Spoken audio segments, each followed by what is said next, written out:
and welcome back to Four Corners of the Galley. I'm your host PBO, and you're joining me on another edition of Atlanta Robbin season. We're up to episode 5, which means we are all the way on to Barbershop. So let's kick this sucker off. Alright, Barbershop. So, after last week's Van and Earn separate episode with just them and their isolated incident and about relationships and love and life and dealing with weirdness and being in weird places, how Paperboy gets his own little episode to himself on a solo mission. And if last week was a love letter to relationships and the overall awkwardness dealing with relatives and being in places that we don't know about, this one was a love letter to every dude that has ever got a haircut. This is one of the ultimate barbershop episodes ever. And this is more about the actual barber than the barbershop, which is just absolutely pure gold. First off, I'd like to give a shout out to my boy, Mr. Hollywood Barber. You know who you are. That's one of my boys I went to school with, but became a barber afterwards. He ain't as bad as Bibby, but we had some of those tendencies that were there. So shout out to my boy. And gotta give a big old shout out to Mr. Robert Powell, the comedian who played Bibby in this role. He was amazing. All right, let's start this off. So the episode starts off. Paperboy's chilling in the barbershop. He's waiting on his barber to show up, and he's just sitting there. So the barber comes in, and instantly you meet this character Bibby, and he's just in full form. He's on the phone, he's talking. He's like, man, I got into it with some Mexicans on the weekend. I don't know what was going on. I don't speak Spanish. I thought quinceañera meant 18, so obviously he's trying to pick on some girl that's only turning 15. And he's like, I don't know why she wearing a wedding dress. I mean, this dude's got jokes after jokes after jokes with dialogue interlaced. He starts talking about something else. Paperboy thinks he's talking to him. He's like, oh, no, fam, I ain't talking to you. He's all holding on Paperboy's head. I mean, he's doing the most. He's sitting there. He finally gets off the phone. He's like, oh, what are we doing today? He's like, the usual. All right. Paperboy tells him the usual. He's like, all right. So he's still on the phone. He's still playing with his hair. He's still messing around. Then out of nowhere, he's like, hey, man, you heard about that thing last night at T-Mobile? Some dude stole over like 100 phones? He's like, man, that's crazy. He's like, yeah, I heard about that. He's like, well, just in case you need a phone, I got the hookup, just on the low, man. So he's telling him about some stuff that went down, but then letting him know he got the phone hookup, so just let him know, because he on top of it. So he does that. They're doing that. Then he starts going into more dialogue, talking about how Al's smart. He's just pumping up Paperboy's head while Paperboy's sitting there like, look, man, get to this cut. He starts eating an apple. He's like, I'm going to go to the bathroom. He's like, man, what the... By the time he actually gets ready to start doing Paperboy's head, he gives that one side clean, and then he stops because he got one of his girls on the phone yelling, screaming at him. He's lying to her, telling her he's on his way. And at that moment, he looks over at Paperboy's like, all right, man, we got to go. Paperboy's like, what do you mean? You got to come with me, man. You want me to cut your hair? You got to come with you. Now, this is the ultimate dilemma for all men. Here you are sitting, waiting for your barber to get a haircut, and what has he done? He's only giving you one side. And he's really jacked your hair up. So your decision right now is, do I leave this man right here and go somewhere else and get a haircut? Or am I not trusting anybody in this world with my hair but this man, and I have to go on this crazy mission with him? And mostly every single dude will be doing exactly what Paperboy does. Because I don't know about you, but like most of us, we don't like to go to a lot of people touching our hair. I know I've had one person cut my hair for the last 20 years before my boy was doing it and other people. I don't like no one else touching my hair. I can understand. The only other time that I actually did cut it, I was like, just take it all off. You ain't gonna know how to do it, just take it all off. So, this starts this wild adventure with Paperboy and Bibby, the barber. So, they get in the car, and instantly Bibby's going at him. He's like, hey man, how you doing on cable? I'm working over here with Clear Channel. And Paperboy's like, Clear Channel with a K? He's like, yeah, I'm just doing my thing. He's like, I'm good. Well, all right, well, here, take some business cards and hand them out at your concert, because it'd be real good. But if some singles get on the ground, make sure you bring them back to me. So you're already finding out that basically Bibby the Barber is one of the ultimate street hustlers of all time. He a barber. He's also got some cable thing he's trying to do, but he's so cheap. He's telling Paperboys, if any loosies of the single cards don't get handed out, bring them back to me because them things are expensive. So Paperboy's just like, whatever. They get over to his girl's house. And his girl comes downstairs, starts yelling at Bibby. Baby's like, man, it wasn't my phone. fault. I swear it was his fault. You gotta see, he's a magician because he's wearing the cape. He's making up all kinds of lies. And then, of course, to be like everybody else, he goes straight for the Jesus guy. Jesus wanted me to be a good person, so I just want to leave him here. And he's trying to convince this girl with the whole going Galley and everything, and she ends up going, all right, well, just hurry up. So you're thinking, okay, cool, Paperboy about to get his cut. Nope. He puts the little kid who's waiting there in front of Paperboy. So now Paperboy got to sit there and wait while this other little boy gets lined up. And of course, in the prospect for showing this, they show you how dope Bibby is by giving it a clean little look, cleaning it up and cutting it up. And he takes care of this boy. She's like, all right, so Paperboy's like, finally, we gonna get it. Simultaneously, his girl's like, hey, the water's out. He's like, oh, I don't even know why the water's out. He goes upstairs to go check out his girl.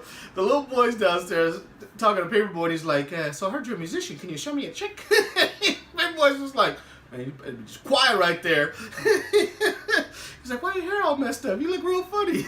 Paperboy just going through the worst having to deal with something like that. Side note, when I was in 7th grade, trying to get the cool cut, had my mom's cut my hair. She only side off one. I went to school with one side. Shows you how much bad it was. Cousin took care of it. I thank my boy, my cousin, for that. So back to the story. He's like, man, you can't be trusting him. He's finally about to get him in the chair. Bibi comes back downstairs. He's about to sit him down, and boom, the power goes out. So now Bibi's in a state of hurry, because now the power's gone out, because he's pocketed that cash. Whatever cash she gave him, he pocketed that. But before he leaves, he's got to make sure he goes in her purse to check to see if she got any money. And when he gets caught, he comes out with the greatest lie. What? I got to get paid? Like, the haircut ain't free. And they gone. She's sitting there mad as hell because this fool done lied, the water and the power's up, and he stole from her purse. He's on another level when it comes to what he's doing.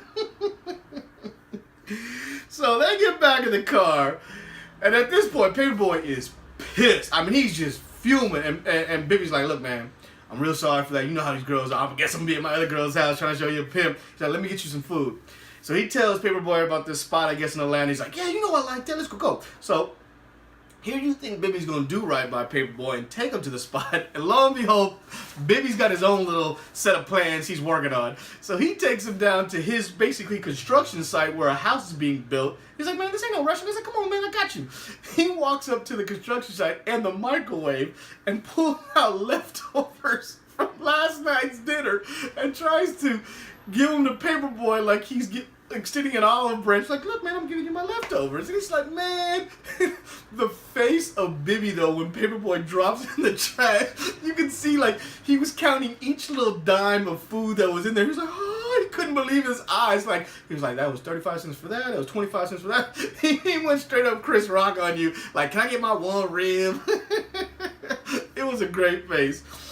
So, like, at this point, Paperboy is beyond pissed. He got some fake food. He's on a mission. He's like, let's just go back to the shop. He's like, all right, but you got to help me first put this wood in my truck. So now he's got Paperboy helping him with his jobs, and they start putting the wood in the truck. Wood's getting in the truck. They kick to the next scene, and this car rolls up, and out pops a lady, and she's the owner of this house, yelling and screaming at Bibi, talking about, you're stealing my wood. Bibi's yelling back at her, your husband's cheap, he didn't pay for it, I'm out, don't worry. He calls her a beige woman. They get in the car, and they book it, and they out. The whole time they talk, he's like, you didn't think she's gonna call the cops, right? Nah, she ain't gonna call the cops, she ain't gonna call. And he's looking behind, she ain't gonna call the cops, she ain't calling those cops. So now Paperboy is on the run again. He thinks he's finally getting to the shop, and they look like they're going on their actual destination.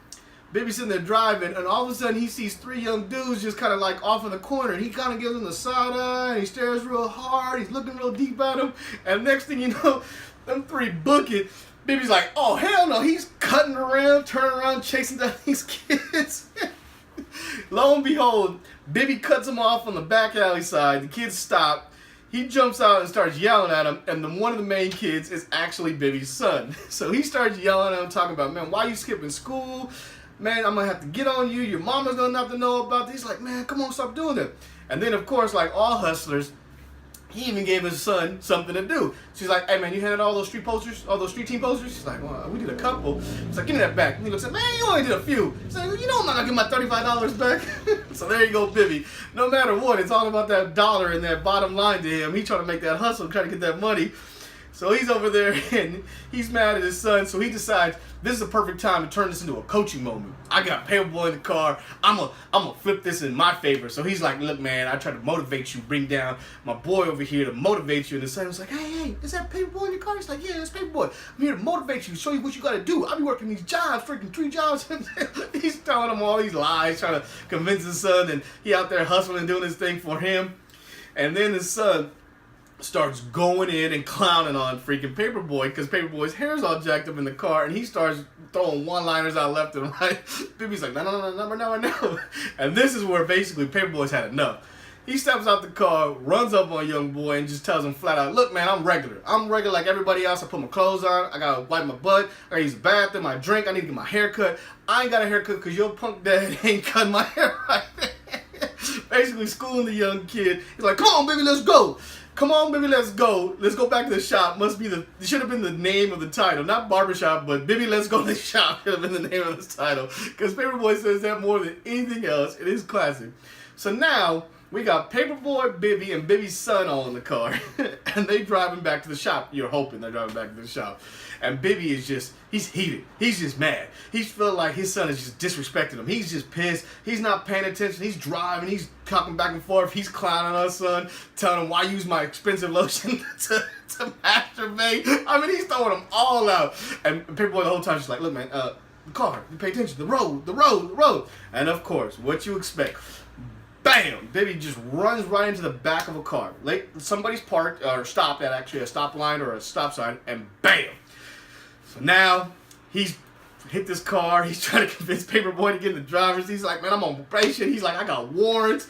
Kid in the back, like, put the kid. I don't get no license. So everybody got something. So nobody wants to do nothing. Bibby's like, it's okay. She's all right. The person's all right. They're getting out. This lady gets out the car, holding her back, and just starts screaming. Nothing else is said. She just starts screaming. Bibby sees this is like, oh no. Hits that gas and is gone. Now we got a hit and run. He don't give a damn. That lady's screaming the whole time they bought it out, getting back out of there. So man, they have been on one wild adventure that Paperboy has got himself into, all because he's trying to get a haircut from his boy. Now Paperboy, he's been on this wild adventure. He's finally back to the shop. He's finally there. He's walking in with Bibby and his son. He's about to get it. And at the same time, he's finally about to get in the shop. Bibby gets another call. And he's like, hey, baby, what you doing? No, I'm not busy. I'm about to go. He looks up at Al, Paperboy, and is like, hey, I forgot something in my truck. This is when you know Paperboy ain't playing no more. He straight up gives him that coldest stare and then just grabs him and tells him, get yourself in there right now. So finally, Paperboy gets sat down and he gets his cut. He does a great job. He cleans him up, makes him look nice, love it, hooks him up, does a little thing, show a little montage. He looks cool. Then he's about to leave. And of course, that would have been me. I'd done the same thing. You just took me on this adventure. You expect me to pay for this haircut. He's still asking for the money at the end of the day because just like any hustler, he wants to get paid for what he did. Paperboy storms back, takes out that 20, just throws it on the ground. Bibby ain't got no issues with that. His complaint was, no tip? What, you ain't got no tippy, man? And then the way to end this episode so perfectly is exactly the way he did. So they cut to the next scene. You got the barbershop. It's on and popping at this point. It seems like some normal day. Bibby's getting done with some dude. And all of a sudden, Paperboy rolls in and he's like, oh, Paperboy, oh, shit, you right on time, baby. Oh, I didn't even know you coming right here. Here's your seat. And what does Paperboy do? Rolls past him and drops down and sits in another chair by another guy. Great moment. Paperboy gives him this stare. You can see how heartbroken Bibby is in the corner. He's like, oh, okay. And then this, just like any dude who goes to a new barber, we so used to just being normal, usual, whatever I get, and, you know, just take care of me. The fact that this dude actually asked, hey, you want a 2 or 3? You could see the instant regret in Paperboy's eyes, like, oh man, I just made the greatest mistake ever. This is gonna be bad. Like he already knows. He's talking to a dude who ain't never touched his head, ain't never cut his hair before, and this guy's asking him what number he wants, and he is freaking out. And The best part is the little at the end. He gets all scared when the covers because he knows it's going to be bad at this point. The instant regret on Paperboy's face is the exact regret that every dude's like, oh man, I'm going to hate this cut. And in this now day and age, I don't know how, back in the days this never happened, but the fact that these dudes be fighting their barbers nowadays because they don't like the way the cut works, man, you already know it's a serious game, and Paperboy looks scared out of his mind. Woo! What a great episode. This thing was fantastic. Like I said, this was like the ultimate love letter to all dudes who go get their hair cut at a barbershop. I mean, this is 101 right here. What would happen if your barber took you on a wild adventure just because you needed your cut that day? Top flight stuff, man. I cannot wait for the rest of the season. We got 6 more episodes. If they're going to keep giving us little one-off vignettes like that, I'm all for it. This is amazing. Alright, folks. Well, there you go. There was episode 5, The Barbershop. I hope you guys enjoyed. I don't know if you're still watching, but we got Unsolved every week. Last week, we just had The Art of War. Man, what an episode. Got a review right here. I don't know if you guys missed it. Was a little late. Was on vacation last week. Got Helen, episode 4 right here. There you go. Until next time, folks. Good night, Ted.